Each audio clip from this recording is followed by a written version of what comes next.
Hi there, it's Mark and welcome to episode 3 of Adobe Photoshop for Photographers, our series of video tutorials intended to improve your Photoshop skills from a photography bias. In episode 1 we looked at layers and masks and an overview of the entire series. In episode 2 we dug out some of the photo editing tools, so we had a look at spot healing, patching, content aware move, cropping, straightening, Adobe Camera Raw, and then we looked at some of the adjustment layers of curves, levels and black and white, if my memory serves me correctly. And we were going to do blend modes, but we kind of ran out of time. I haven't set a number of sessions that this series will contain, so if we do have to stretch things out, or indeed based on feedback, if we have to plug extra things in, we'll take the time to do that. It has been suggested that I look at filters and I look at blur, because there are a lot of filters and a lot of blur categories in Photoshop.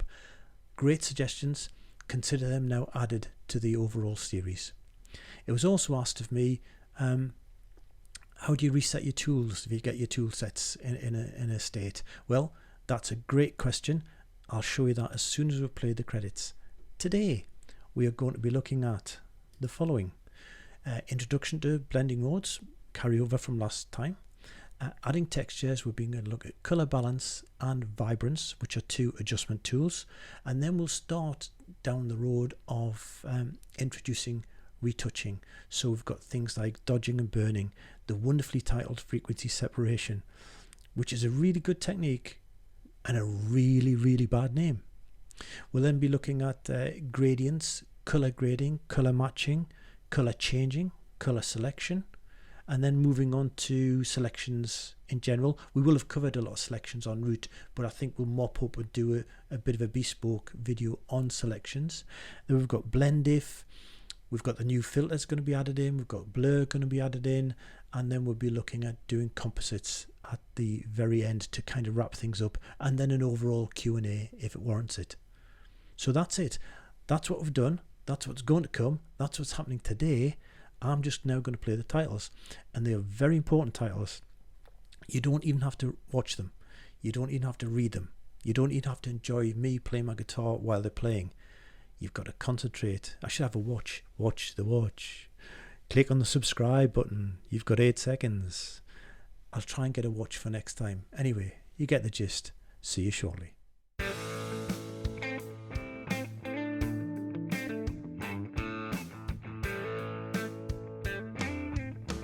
So these are the pictures we're going to be working on today, and they are all in a zip file on my website waiting for you to download, and the link is down below in notes. Which brings me to my first answer to a question I got, which is, I don't see the link. Where is it? Well, let's have a look, shall we? So here's my browser, here's my YouTube channel, and here's the last episode introducing the photo editing tools, and here's some information below. Not much, but it has a thing called show more. Now I tend to put a lot of notes in to help you, and YouTube squishes them all up and hides them. You have to click on show more. So here you have a description of the video, what we cover, chapter links where you can click to jump to each individual section, forward and backward to your heart's content, and then finally we've got the download and play along link. So this would be to the zip file for the images used in episode 2, and below this video today there'll be similar with chapter links and a link to the images we're using now, and that's it. Now if you're viewing on a phone or a smaller device, the notes don't appear below, they end up being to one side, but just be on the lookout for expanding the notes in order to access all these easy links and the downloads. Okay. Oh, and by the way, any other questions you've got, stick them in the comments, because that's how I'll get to answer them for you. These are our images, and I've got them loaded in Photoshop already, and if you're not sure how to do that, please visit episode 1 where I show you how to load them from Lightroom into Photoshop, or if you don't have Lightroom, how to load them from disk into Photoshop. Hold everything. I forgot I said I would show you first thing how to reset your tools, and I blindly went on with the rest of the video without doing it, so we'll quickly do it now. Here we are in Photoshop, any tool at all, so I'm just going to press B for my brush tool, and then up here where my brush tool is, if I right click and choose reset all tools, and that's it. On with the rest of the video. So blend modes in less than 3 minutes. We have a black layer and we have a background layer which has got blacks, whites and greys and a gradient on it. If I switch the black layer on, naturally we get to see it. It's solid black. Our eye can't pass down through it to the following layer. If we change the blend mode, however, we will start to see things. But before I do that, quick description of what we have here. We've got several groups of blend modes: normal, and then darkening. So all of these, darken, multiply, color burn, linear burn, darker color, all result in the blend favoring the darker pixel between the two layers we are blending. The next group are all to do with lightening. So lighten screen, color dodge, linear dodge, and lighter color. When blending with those modes, it favors a lighter color. So the lighter color is favored between the two layers that we're using on the blend. The next group are all to do with contrast relationships. The next are all to do with adding or taking things away. And the next group are all to do with components. So blending based on a saturation, based on a color, and so on. Now the most popular ones are multiply for darkening, lightening and screen for lightening, and overlay and soft light for contrast. So we will probably find that we'll spend a bit of time on those. For now, however, I'm just going to quickly show you how this works in this control, and then we'll actually just introduce the blend modes as we go on through the series while we actually use them. At some point I may do a separate video where I go blend mode by blend mode all the way through. But that doesn't help us on a practical level with tasks and getting our hands on actual edits. So here's our 3 minutes. I'm going to change the blend mode to screen. Screen favors a lighter pixel. So what Photoshop is doing here is, let's say it starts in the top left and works its way along pixel by pixel by pixel. So the top left pixel is black. On the layer beneath that we're blending to, it is also black, so black will shine through.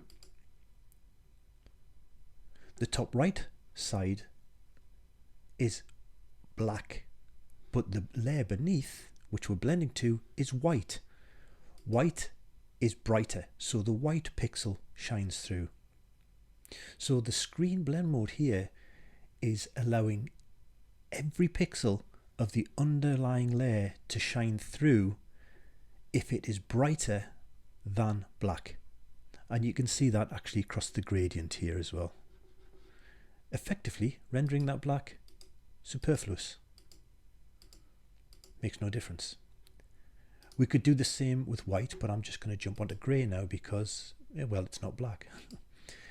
Here's our grey, and again we can't see anything else because it's a solid grey layer and our eye can't pass down through the stack. Let's change this one to screen. Screen favors the lighter pixel. So top left of our grey is grey. Top left of our background layer that we're blending to is black, which is brighter. Grey. So grey gets displayed to us. Top, did I say top left? Oh, I don't know. Top right is grey.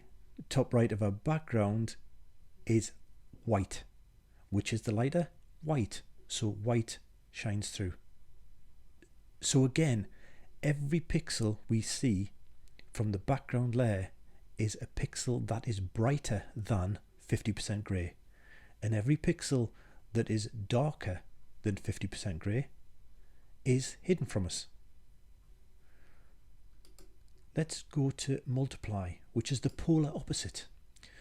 Multiply is in the darkening group and it favors a dark pixel. So top left of our grey is grey. Top left of our background layer is black, which is darker, black, so black shines through. Top right of our grey is grey. Top right of our background layer is white, which is darker. Grey, so grey shines through. So the multiply layer is letting us see every pixel of the layer we're blending to, where that pixel is darker than our 50% grey. And that's it.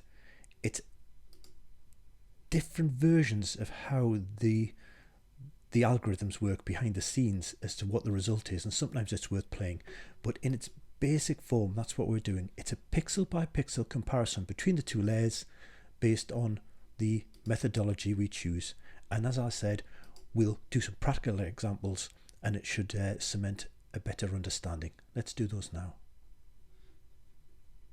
So on our picture here of one of the entranceways through to Newcastle Castle Keep, we're going to put some fog or some mist. So let's go to our fog and mist, click on the background, hold our mouse down, drag it over, position over the tab of that picture, and release. Control or Command T on a Mac to bring up the transform tool, which allows us now to just move this where we want it, and we want it low lying, and we'll just drag the corner just to get it to fill in there, something like that, and then press enter. Now we want to blend this. We want to blend it so that we favor this white mist, so that will be in our brightening group. So let's have a look. Lighten or screen. We'll leave it on screen. I think it looks better. So there, it was as simple as that. How difficult would that be to brush in or to select it? But by using the blend mode screen, we're able to imply there is some mist in this picture. Let's quickly blend a couple more things on here. So let's put a solid color adjustment on. So in our adjustment toolbox here, we have solid color, which will adopt whatever the foreground color was, but we can change it. So I'm looking for something sepia-ish. So I don't know, something around there, possibly. We can always go back in and change it. And with it being a solid layer, it isn't, in fact, not letting us see anything. So again, we've got to change the blend mode. Now the blend mode this time is not in the lightening group or the darkening group. We want to come down here and use color. Color is an ideal blend mode for making monochromatic images. It preserves the luminosity of the layer we're blending to and adopts the hue and saturation of the color that we're applying. But that's a little bit strong, so clicking to the right of our opacity, I'm just going to pull that back a little bit. So there we've created a color cast on this picture and made it monochrome. Let's rough it up a little bit as if it was an old picture. So where's our texture? Let's grab a hold of this, click, drag, and drop. Oops, let's get that back in the middle. Control or Command 0. Control T to transform this, because we don't want to leave it a little rectangle there. And right click and clockwise or counterclockwise, doesn't really matter, we just want it roughly there. And then I'm going to position it here and drag the corner down to fill our screen and press enter. And again, we're going to blend this. So how do the darkened ones look? Well, they look really bad. It's the wrong one to choose, as you can see.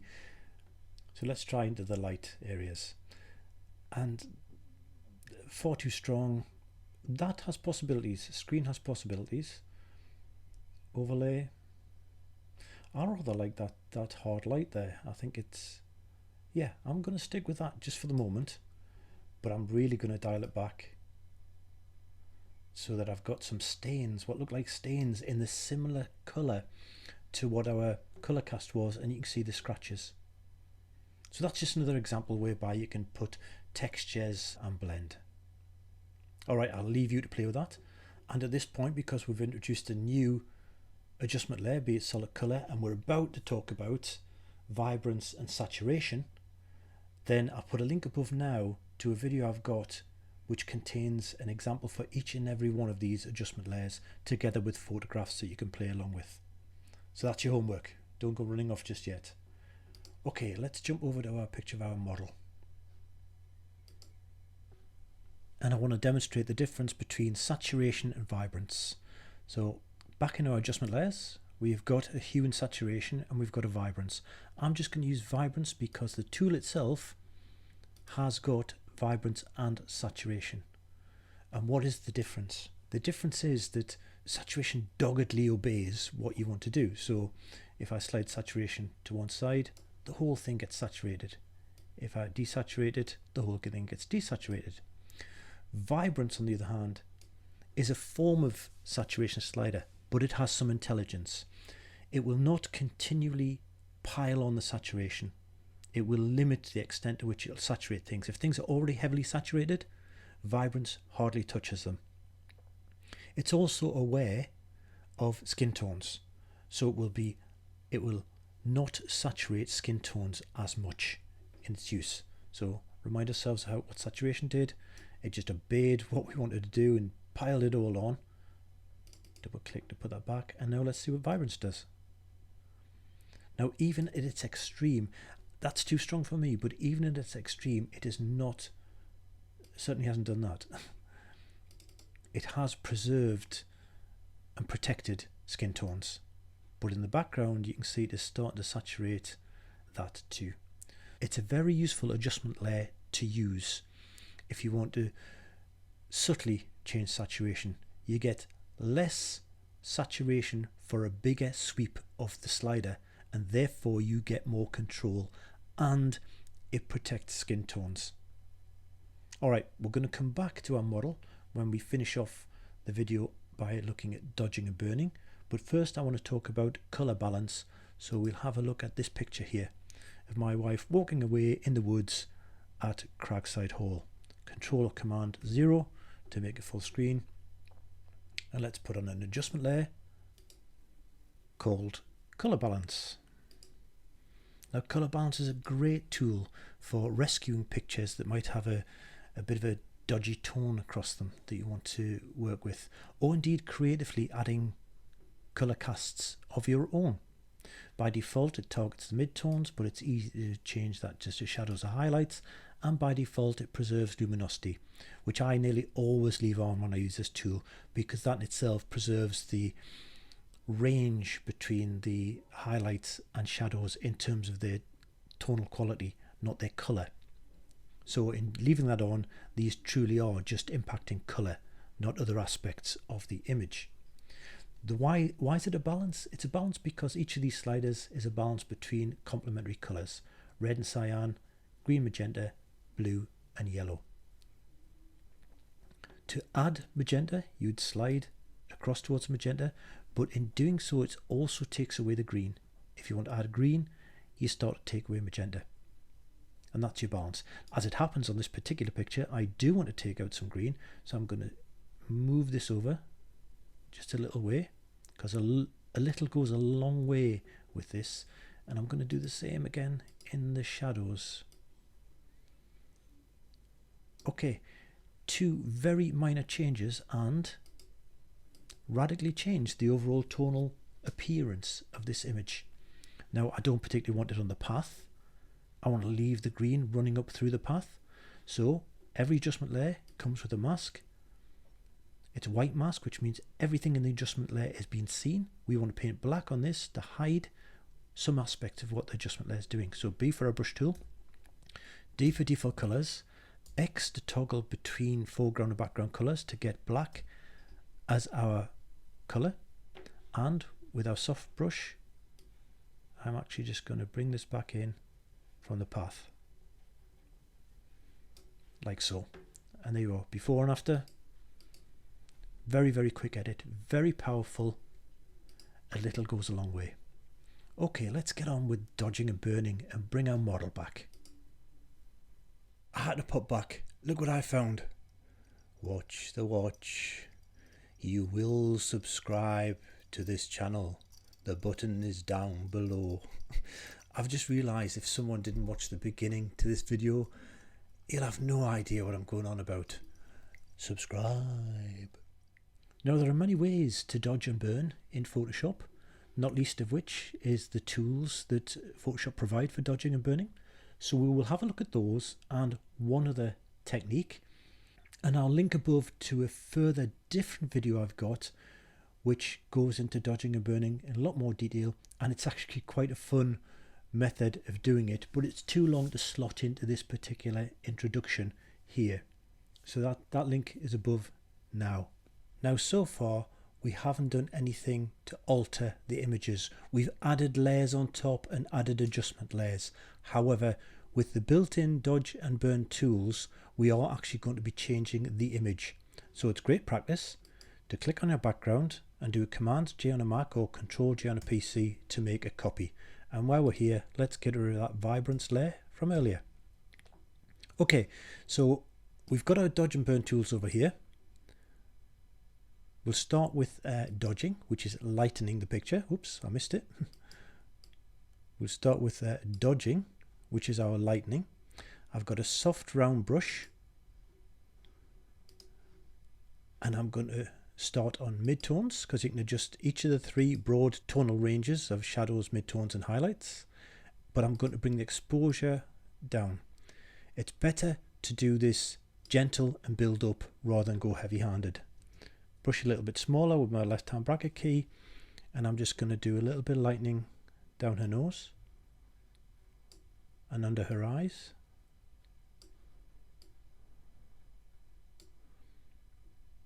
and possibly top lip, and just a dab on the chin. And let's switch this off and on to see what we've got so far. It's very subtle. And then let's do a little bit of burning, and I'm going to sculpt. Oh, now notice when I went to burning there, my brush is much smaller. That must have been the size I had when I previously burnt. So I'm going to bring it up a little bit, still nice and soft, still on mid-tones, but I'm going to bring the exposure down for the burn tool. So note that when you swap tools, it doesn't inherit the previous settings. And I just want to sculpt in a little bit more definition on the side of the nose.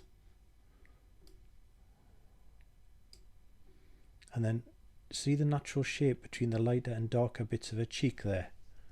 I wanted to sculpt that a little bit more. And so now before and after. And that's a little bit too strong and a bit heavy handed on the burning, so I'm going to bring that overall opacity of the layer down. And it is just a very subtle effect. I want to brighten the eye, so you can actually brighten the eye using dodging and burning. So dodge tool, make a brush a little bit smaller again, and I can brighten the eye with the dodge tool. As I could teeth as well, incidentally, and the catch light as well, we'll brighten that. And then before and after.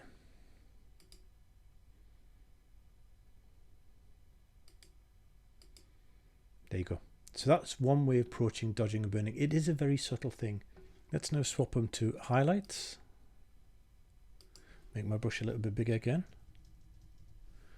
And I just want to add a little bit more lightening under the eye.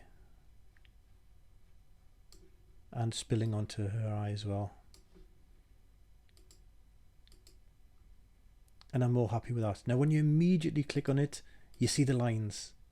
But then when your eyes rest onto it, they disappear. Okay, so there is dodging and burning version 1. However, we're going to do it without Photoshop tools, and sticking with the general theme we've got here about blend modes, we're going to do this with 2 separate layers, and we're going to apply a blend mode to them. So let's create 2 layers. New layer number 1, new layer number 2. Double click on that, call it dodge. Tab to get the next one and call it burn. So there's our 2 layers, and we're going to change the blend mode of these into soft light. The reason I'm choosing soft light is because of how soft light works. Soft light darkens or lightens colors depending on what you are blending. If you blend with a light color and it's lighter than 50% gray, the image is actually lightened. And that's what we're doing with the dodge. And if you blend with a colour that is darker than 50% grey, the image is darkened as if it was burned. So, with that said, dodge, B for a brush tool, make it a little bit smaller, and still got a soft one. I'm going to bring the flow down to about 10%. I've got white as my foreground colour, and we'll do the same as we did before. I'm going to go under the eye and spill onto the eye, lip, chin, and forehead as well. So I'm going to make it a bit bigger, brighten her forehead, and if we go off and on, you can see how we've done there. And now it's going to burn. Make it a bit smaller. X to change to a black brush, and I want to accentuate that cheekbone again.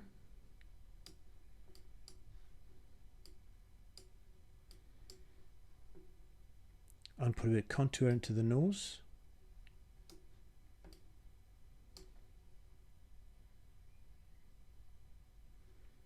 And possibly darken eyebrows. And I think I want to darken the lips as well. So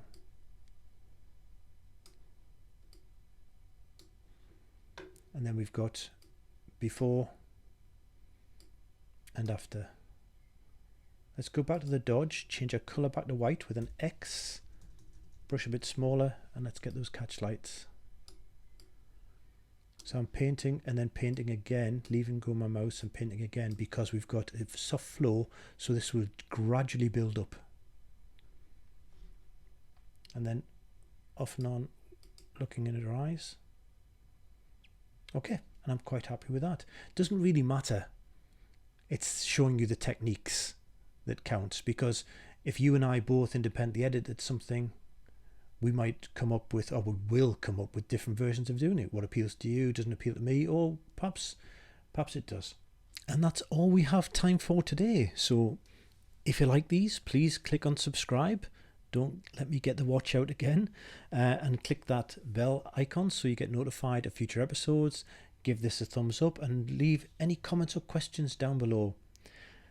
Next time we will be looking at frequency separation, tone curves, and if we've got time we'll be putting in gradients as well. These are all still within the overall gambit of retouching. And then videos after that we'll be looking at colour grading, colour matching, colour changing, some of the photo filters, and then beyond that we've got filter galleries, blurring, blend if, composites and selections, and work our way through some of the other tools that we have as adjustment layers. I'm off for a beer. What time is it? No, I'm off for a coffee. Bye now.